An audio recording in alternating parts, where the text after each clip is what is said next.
Welcome to the deep dive. Today, we're diving headfirst into a concept that, well, it radically challenges maybe the most fundamental assumption of our everyday lives. I mean, this deep-seated belief in separation. Just think about it. From the moment we can say I, our world is just cleaved in two, right?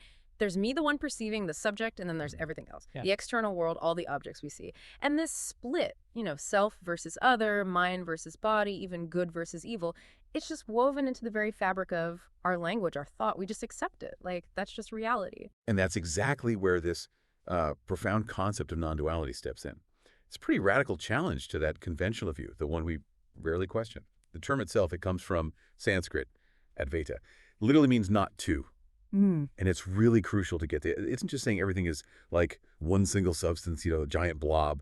No, non-duality points more to an undivided whole, where all the distinctions we perceive, you, me, this chair, the air around us, they're more like conceptual overlays, things the mind creates. They aren't fundamental truths. So the universe isn't a collection of separate things. It's more like an inseparable, interconnected field of experience. And non-dual awareness, NDA, that's the experiential recognition of this reality. It's where that very distinction between observer and observed just collapses, reveals them as, well, ultimately inseparable. Okay, so our mission for this deep dive then is kind of like being your shortcut to really grasping this huge idea. We're going to journey through some really ancient wisdom traditions, hear from some incredible modern interpreters who really made these concepts click for people today. We'll dive into what the actual lived experience of non-dual awareness feels like, explore some fascinating scientific discoveries that seem to, well, corroborate this, and then really importantly, critically analyze the challenges, the common misconceptions that definitely come with this path.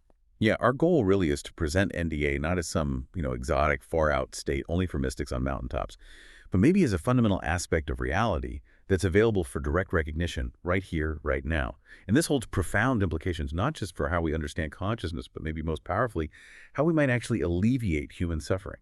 So, just as we start touching on this idea of not two, what's already standing out to you? What's sparking your curiosity? That's a great question, and it really gets to the heart of it, doesn't it? That initial split in how we see things, the I and the other, it doesn't just stop there. It kind of cascades, creates all these other dichotomies that shape pretty much every single aspect of our lives. It absolutely does. This whole dualistic framework, it's so deeply ingrained, like in our cognitive architecture, that most of us never even pause to question it. We just assume, yeah, this is how reality is. But non-duality points somewhere else, to a reality where the universe isn't a bunch of separate things. Instead, it's this unbroken, interconnected field of experience. Everything arises within it and as it.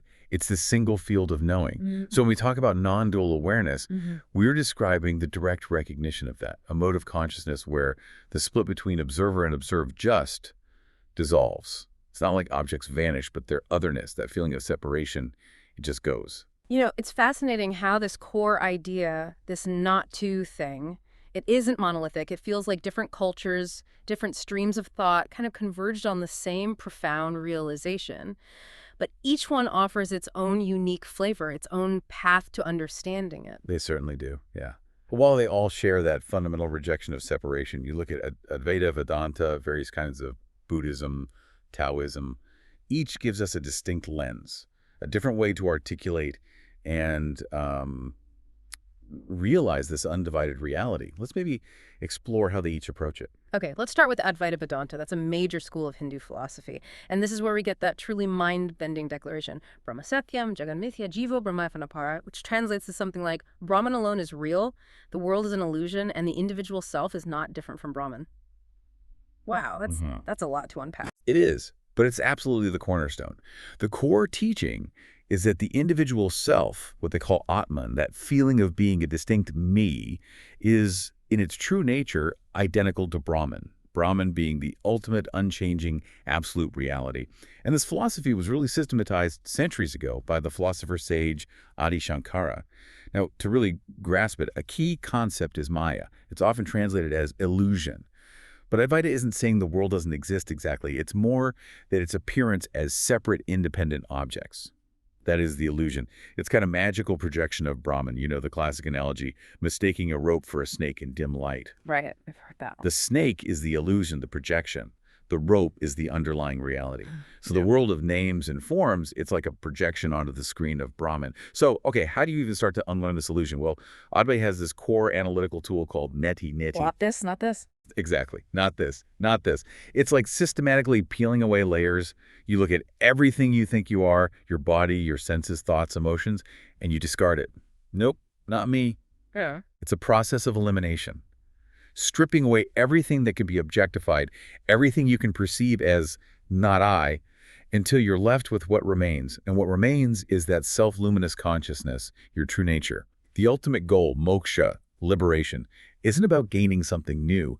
It's the direct recognition of this true nature, which they describe as Satchitananda. Pure existence, consciousness, and bliss. That's it. Pure existence, consciousness, bliss. That's a powerful framework. Okay, now let's pivot a bit and contrast that with the Buddhist path, particularly Zen. Instead of a single ultimate substance like Brahman, Buddhism often emphasizes emptiness or shunyata. How does that connect to non-duality? It's a really fundamental difference in emphasis, yeah, but it often leads to a similar non-dual outcome. Yeah. Zen Buddhism puts this radical emphasis on direct, unmediated experience. Its non-duality is something to be lived, not just theorized about. The 13th century Japanese master, Dogen, he famously said, to study the self is to forget the self. To forget the self is to be actualized by the 10,000 things. And that forgetting of the self, that's precisely the dissolution of the subject-object split. Zen uses rigorous practices to kind of exhaust the dualistic mind. Zazen, seated meditation, especially shikantaza, just sitting, it isn't seen as a means to an end. When you do it without striving, without trying to get somewhere, it is the direct expression of the enlightened mind that's already there. And then you have koans, these paradoxical riddles like, what is the sound of one hand clapping? Right. Always wondered about that one. Well, the point isn't a logical answer. It's designed to short-circuit your rational thinking, your intellect, leading hopefully to Kensho, a direct seeing into your true nature. And then, within Tibetan Buddhism, you have Dzogchen, or the Great Perfection. This offers an even more, direct path. Its core idea is that our fundamental nature of mind is already primordially pure and perfect. It's not something you achieve, you just recognize it. This intrinsic awareness is called Rigpa. Okay, so if Rigpa is this inherent awareness, what about terms like Kadag and Lundrup? Are they describing its qualities? Exactly. Think of Rigpa like a pristine mirror. Kadog describes its inherent purity. It can't be stained. It's fundamentally empty, untouched, like the sky, always pure regardless of the clouds. And Lundrup, that describes how reflections, thoughts, sensations, phenomena just spontaneously appear in the mirror without changing the mirror itself. They arise naturally from Rigpa's dynamic potential. They're like two sides of the same coin, this intrinsic awareness. And the Dzogchen path often involves a master giving a direct introduction, a direct pointing out of Rigpa, rather than a gradual building up. And then we've got Taoism, which seems to approach non-duality through a lens of, harmony and naturalness, rooted in the spontaneous unfolding of the Tao, the way. It feels less about smashing illusions and more about just flowing with what is. We've really hit on a key nuance there. Yeah. Taoism, especially in the Tao Te Ching, it views reality as fundamentally unified, interconnected right from the start. Dualistic opposites, good, evil, life, death, they only really arise when the human mind loses sight of this underlying wholeness. Think about the yin-yang symbol. People often see as just duality, right? Yeah. Black and white. But it's actually a profound expression of non-duality. It shows these seemingly opposite forces are complementary, interdependent aspects of a single dynamic whole. Light needs dark to be known. Each contains the seed of the other. They're constantly transforming into each other. It's not conflict, it's a harmonious dance. And the practical application of this in Taoism is wu wei, often translated as effortless action or non-action.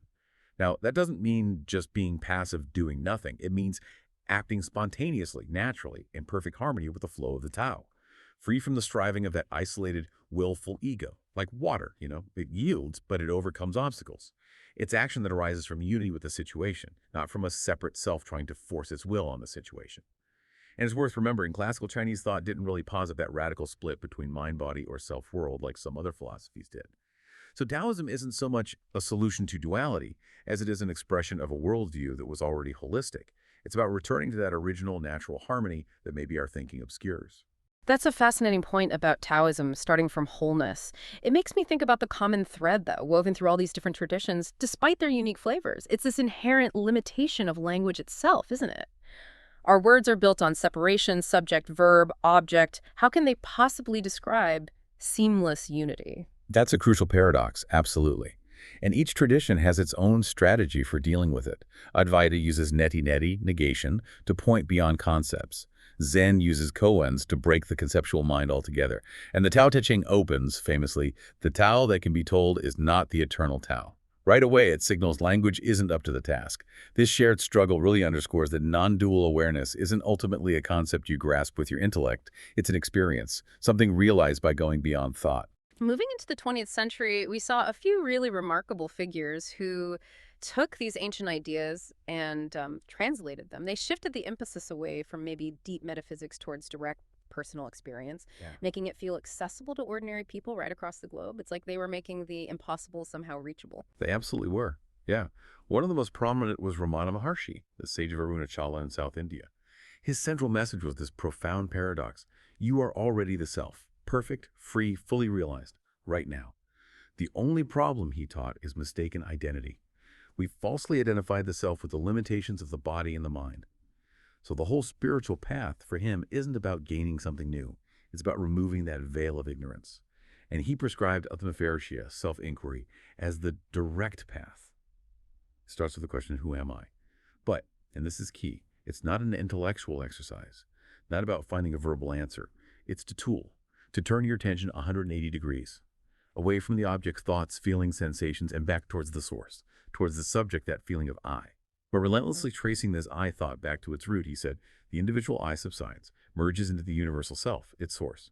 Initially, yeah, it takes effort, but as awareness of that I feeling gets established, it becomes more like an effortless abiding. And then there's Nisargadatta Maharaj, such an interesting figure, this, humble shopkeeper from Mumbai who became this incredibly powerful voice for non-duality, drew seekers from all over the world. Nisargadatta's teachings, famously captured in the book I Am That, they're incredibly direct, almost blunt sometimes. His core instruction was simple.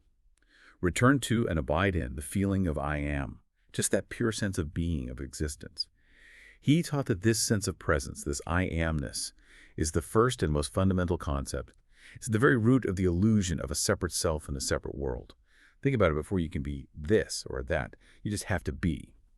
So the practice is to separate this pure feeling of being from all the things that gets tangled up with the body, the name, the personality of the stories, and just remain in that unadorned sense of presence. Now, while that I am is the start of the illusion of duality, he said it's also the doorway back to the absolute, the parabrahman, which is prior even to consciousness itself. By stabilizing in the I am, you see it's transient. By investigating its source, you realize the timeless, spaceless absolute that is your real nature. He had that famous summary, right? Wisdom is knowing I am nothing. Love is knowing I am everything. Between the two, my life flows. The nothing is the unreality of the ego. The everything is that universal consciousness. And then, of course, Alan Watts. For so many people in the West, he was this brilliant, philosophical entertainer, is how some described him. He really served as a bridge, translating these deep Eastern concepts for a Western audience that was maybe skeptical of traditional religion, using humor, using incredibly relatable metaphors. Watts was a master of metaphor, wasn't he? He used them constantly to deconstruct our cherished dualisms. A central theme was, every explicit duality is an implicit unity. He'd show how opposites depend on each other. No back without front, no light without dark, no self without other. They're just two poles of the same magnet, essentially. And he relentlessly attacked that Western idea of the self as this skin-encapsulated ego, this isolated little center of consciousness inside the bag of skin. He countered it with metaphors like the universe peopling, just like an apple tree apples, the earth peoples. I like that. Yeah. We aren't alien visitors into this world. We are expressions of it. Our very existence is a manifestation of the entire cosmos.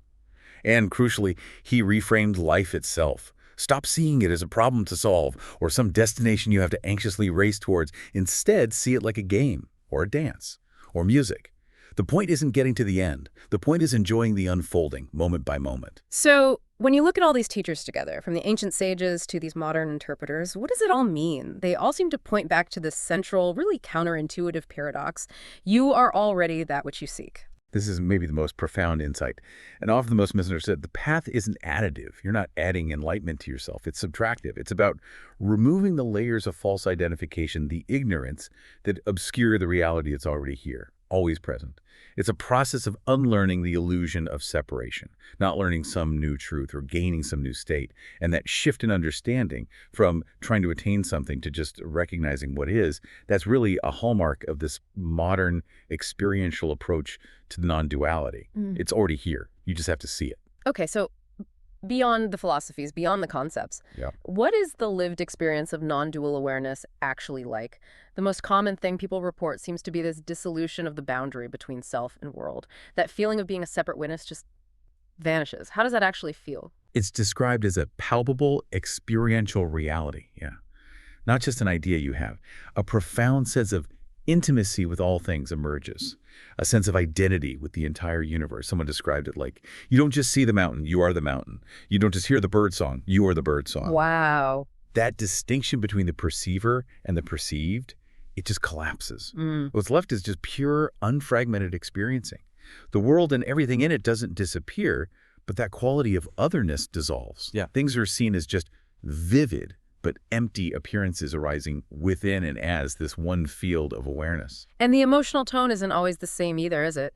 It sounds like it can range from incredible bliss all the way to, well, profound terror. Depends on your preparedness, maybe. That sounds like pretty high stakes. It absolutely can be a wide spectrum. On the positive side, yes, many report perfect peace. An infinite bliss, not just fleeting happiness, but like an innate quality of being itself. There's also often the emergence of this all-embracing unconditional love, a universal compassion that just naturally arises when you directly recognize there's no fundamental separation. Harming another is, in a very real sense, harming yourself. So compassion isn't effortful, it's just natural. And a deep sense of awe, wonder at the sheer mystery and beauty of existence is common too. Yeah, the dissolution of the ego structure can be intensely frightening if you're not ready. There's the dark night of the soul, which describes periods of really profound desolation, emptiness, maybe a necessary purification before a stable realization. And in some cases, people who aren't prepared might experience clinical depersonalization, feeling detached from their own body, their mind, or derealization, where the world feels unreal, like a movie set. These are distressing states, psychologically harmful. They're not liberation. There's also the terror of the void. That initial encounter with emptiness can feel like annihilation to the ego before it's recognized as ultimate freedom.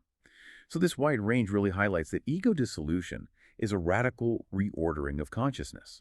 It has high stakes, underscores why psychological maturity, maybe guidance, is so important.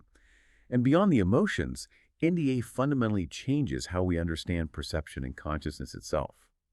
From this viewpoint, reality isn't, billions of separate little consciousnesses bumping around. It's more like a single, unbroken continuum of subjectivity, the division into discrete selves. That's seen as a secondary cognitive process, something the mind does later. There's also the direct realization that, actually, we only ever experience our own internal field of consciousness. All sensory input, sight, sound, touch, it's all decoded by the brain into a mental representation. The non-dual state is recognizing this field before the mind projects an inside me and an outside world. Linear time, too, and past, present, future that's revealed as a mental construct. In direct experience, there's only the eternal present moment, just now. And of course, a hallmark is its ineffability. Language is dualistic. Subject, verb, object. It's fundamentally inadequate to describe this non-dual reality. Any description, oneness, emptiness, whatever, it's not a concept. It falls short. The experience itself doesn't really have characteristics you can pin down and describe. Okay, that immediately brings up a challenge I know a lot of people grapple with. It's like, okay, if all is one consciousness, why can't I experience life through my mother's eyes? Or know what you're thinking right now? It seems like a logical next question, right? It does, but that question itself reveals the flawed premise, you see. The very I who asked the question, the one claiming ownership of my experience versus her experience, that I, is the illusion that non-duality asks us to see through. From the non-dual perspective, the true seer, the actual consciousness, is one. It's universal, and it perceives and experiences itself through countless unique body-mind instruments, yours, mine, your mother's. The limitation isn't in consciousness itself. It's in the finite mind's habit of identifying exclusively with just one instrument, one body-mind. So the problem dissolves not by somehow gaining access to other minds, but by realizing your true identity is the singular awareness in which all minds, all experiences appear. For centuries, these ideas were purely in the realm of mysticism, philosophy. But now it seems like modern science, neuroscience in particular, is actually starting to map what's happening in the brain during these non-dual states. What are they finding? This is where it gets really interesting for me. It's a powerful convergence, isn't it? Yeah. A key focus has been the default mode network, the DMN. This is a large brain network that's usually active when we're just resting, mind wandering, thinking about ourselves, ruminating, basically, the processes that create our sense of a continuous self over time. And studies consistently show, using fMRI and EEG, that non-dual experiences, whether through deep meditation or sometimes psychedelics, are associated with a significant quieting or deactivation of the DMN, especially its main hubs. So it suggests that subjective feeling of no self or dissolved self has a direct neural correlate. The brain's me network literally gets quieter. Another fascinating finding is about integrating different brain networks. See, the brain has this intrinsic network, including the DMN, that's inwardly focused, and an extrinsic network focused outward on the world through our senses. Normally, these two networks are kind of anti-correlated. When one's active, the other tends to be suppressed. You're either focused inward or outward. But in long-term meditators practicing non-dual awareness, research shows a significant decrease in this anti-correlation. They become more integrated. This suggests a neural basis for that subjective feeling of the self-world boundary collapsing. The brain systems for in here and out there are working more in sync. And here's something really groundbreaking they're looking at now. Intrinsic neural timescales, or INTs. Imagine your brain has sort of two different internal clocks running, one processing internal thoughts, another processing signals from the outside world. What they found in some very advanced meditators is that these clocks seem to synchronize. The brain starts processing internal and external information with a similar timescale. Whoa. Yeah, it's almost like the internal and external lose their distinct timing signature in the brain. And this correlates directly with their subjective reports of the internal-external distinction dissolving. Neurotemporal non-duality, they're calling it. That's just remarkable. This convergence between these ancient first-person reports and modern objective data. These mystical states aren't just subjective fluff, they correspond to measurable changes in brain function. It also makes me wonder, how is non-duality being used in therapy, in the clinic? It sounds like it could offer a completely different perspective on healing. It is, definitely. It's leading to approaches sometimes called non-dual therapy. The basic premise is that our innate nature, underneath all the stories and conditioning, is already whole, peaceful, complete. Psychological suffering, then, arises from a mistaken identification. We identify with a limited, separate, often wounded sense of self. So therapy isn't about fixing a broken person. It's more about creating a space for radical acceptance and deep inquiry. Clients are guided to investigate the beliefs, the narratives, the feelings that sustain their suffering. Helping them disidentify from their trauma, their stories, their limiting beliefs, it's a subtractive process, really. A bit like neti-neti, but in a therapeutic context, aimed at revealing an undamaged wholeness that was always there. And a really key aspect here is addressing what's called spiritual bypassing. This is a common pitfall, right? Right, using spiritual ideas to avoid messy stuff. Exactly. Using concepts like all is one or it's all illusion to avoid dealing with difficult emotions, personal responsibilities, unprocessed pain. Non-dual therapy encourages clients to meet their pain directly, fully, but crucially from the spacious ground of awareness rather than from the constricted identity of a sufferer. This allows for real integration of those abandoned or wounded parts of the psyche. And it's proving quite valuable in things like psychedelic-assisted therapy too, helping people integrate the profound, often non-dual experiences those substances can trigger.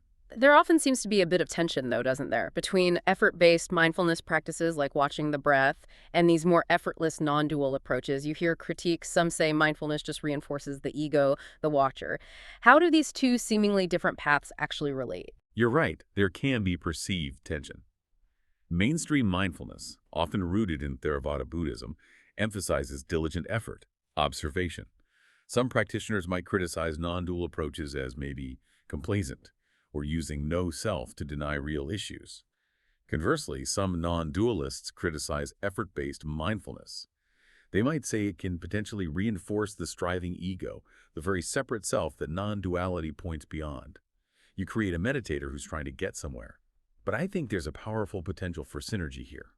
Mindfulness, with its rigorous training in attention and awareness, can be an incredibly valuable tool for the non-dual path. Self-inquiry, like Ramana taught, you could see that as mindfulness of the self, directing that trained mindful attention to the observer, the meditator, to see its nature, to deconstruct it.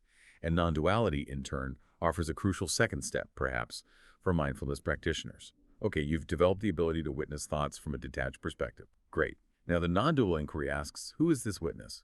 This helps prevent a subtle meditator ego from solidifying and encourages a deeper letting go, so they can be really complementary. Mindfulness provides the sharp tool of attention, and non-duality provides the ultimate context, the ultimate ground. This all sounds like a profoundly liberating path, potentially. But like any deep journey, it surely has its perils, its potential pitfalls. What are some of the downsides or misunderstandings people really need to be aware of? Like Absolutely. my God. And one of the most common, as we touched on, is spiritual bypassing. Using these lofty non-dual ideas, all is one, there is no self, it's all perfect, as an intellectual shield. Using them to avoid dealing with difficult emotions, personal responsibilities, unresolved trauma. Someone might claim they're beyond anger or grief, but really those emotions are just suppressed, unprocessed. There's no genuine integration happening.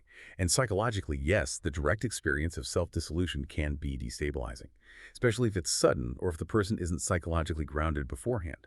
There are documented accounts of it leading to severe, persistent states of depersonalization, feeling unreal, detached from yourself, or derealization where the world feels fake like a movie set. And again, these are distressing clinical conditions. They are not liberation. It really highlights that a certain level of psychological stability is a crucial prerequisite for this path. And a lot of criticism gets leveled at what's often called neo-Advaita. These are often modern, westernized popularizations of non-duality.